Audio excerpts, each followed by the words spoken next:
देखिए, वो दो बड़ी खबरें जिनका जानना आपके लिए बेहद ज़रूरी है, वो दो बड़ी खबरें ये हैं कि देश के उपराष्ट्रपति, देश के वाइस प्रेसिडेंट जगदीप धनखड़ ने सुप्रीम कोर्ट को लेकर के क्या सख्त टिप्पणी की है, उसके बारे में आपको बताएंगे। और दूसरी जो बड़ी खबर है वो ये है कि सुप्रीम कोर्ट ने उर्दू को लेकर के क्या आदेश दिया है। तो सबसे पहले बात, जगदीप धनखड़ के सुप्रीम कोर्ट को लेकर तल्ख टिप्पणी की।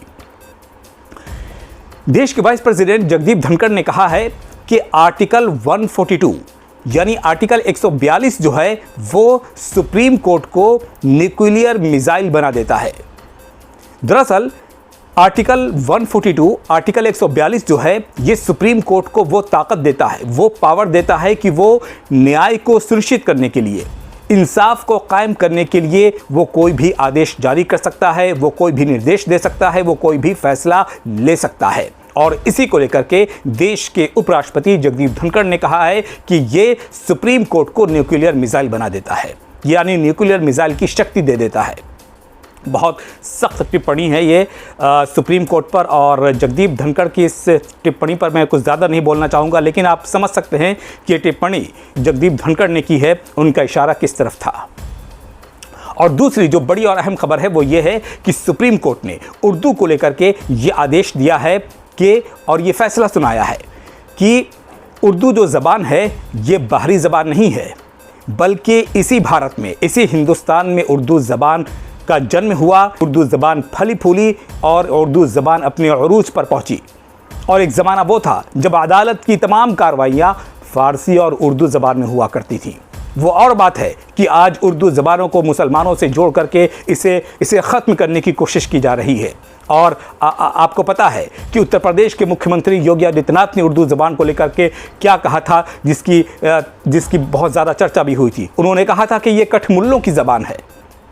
तो सोचिए आप कि उर्दू ज़बान को योगी आदित्यनाथ कठमुल्लों की ज़बान कर रहे हैं, यानी कि इसको किस तरीके से इसको मुसलमानों के साथ जोड़ रहे हैं। और सुप्रीम कोर्ट ये कह रहा है कि ये किसी मज़हब की ज़बान नहीं है, ये किसी विशेष समुदाय की ज़बान नहीं है, बल्कि ये ज़बान हिंदुस्तान में जन्मी है, हिंदुस्तान में इसकी परवान चढ़ी है और इस हिंदुस्तान में ही इस ज़बान का अरूज हुआ है। तो ये दो बड़ी और अहम खबरें थीं जिनको मैंने आपके साथ शेयर किया। अब चलते हैं वक्फ की खबरों की तरफ।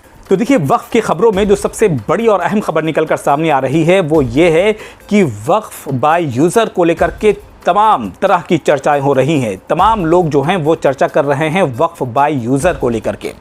और वक्फ बाय यूज़र ही ये वो प्रावधान था, ये वो नए कानून में ये वो प्रावधान है वक्फ बाय यूज़र, जिसको लेकर के सबसे ज़्यादा चिंता मुसलमानों में, मुस्लिम संगठनों में, और वो तमाम लोग जो कि इस वक्फ कानून की मुखालिफत कर रहे थे, नए वक्फ कानून की मुखालिफत कर रहे थे, उनमें सबसे ज़्यादा चिंता थी।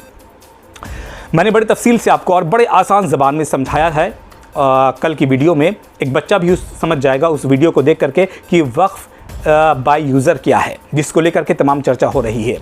देखिए, बिल्कुल मुख्तसर में आपको बता देते हैं कि वक्फ के पास जो संपत्ति है वो दो तरह की है, एक वक्फ बाय डीड और एक वक्फ बाय यूज़र।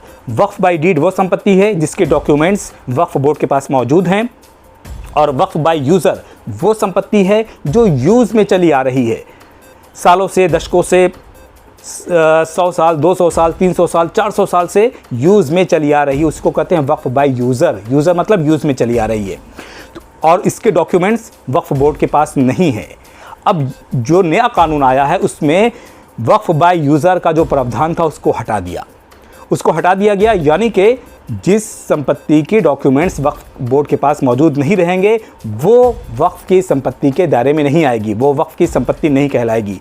सोचिए कितनी बड़ी साजिश की जा रही थी वक्फ बोर्ड की संपत्तियों के खिलाफ कि, और आपको बता दूं मैं, waqf assets management system of India की माने तो इस देश के अंदर वक्फ की जो प्रॉपर्टी है वो 9.25 लाख के करीब है।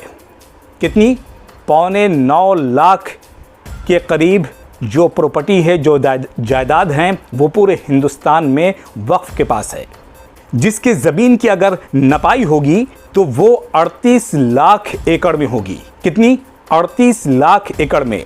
आधी ज़मीन यानी कि 18 लाख एकड़, 18 लाख एकड़ ऐसी ज़मीन है जो वक्फ बाय यूज़र है, यानी मौखिक तौर पर, ज़बानी तौर पर दी गई है, हिबा की गई है कि भाई ये ज़मीन जो है, ये जायदाद जो है, ये वक्फ की हुई, इसका कोई डॉक्यूमेंट्स नहीं है, कोई रजिस्ट्रेशन नहीं है। अब इस ज़मीन पर यानी 18 लाख एकड़ की जो ज़मीन थी उस पर सरकार की नज़र थी और सरकार ये चाह रही थी कि वक्फ से इस ज़मीन को ले लिया जाए और इसीलिए वक्फ बाय यूज़र के प्रावधान को सरकार ने नए कानून से निकाल दिया। अब समझिए कि वक्फ बाय यूज़र के प्रावधान को सरकार ने निकाल दिया।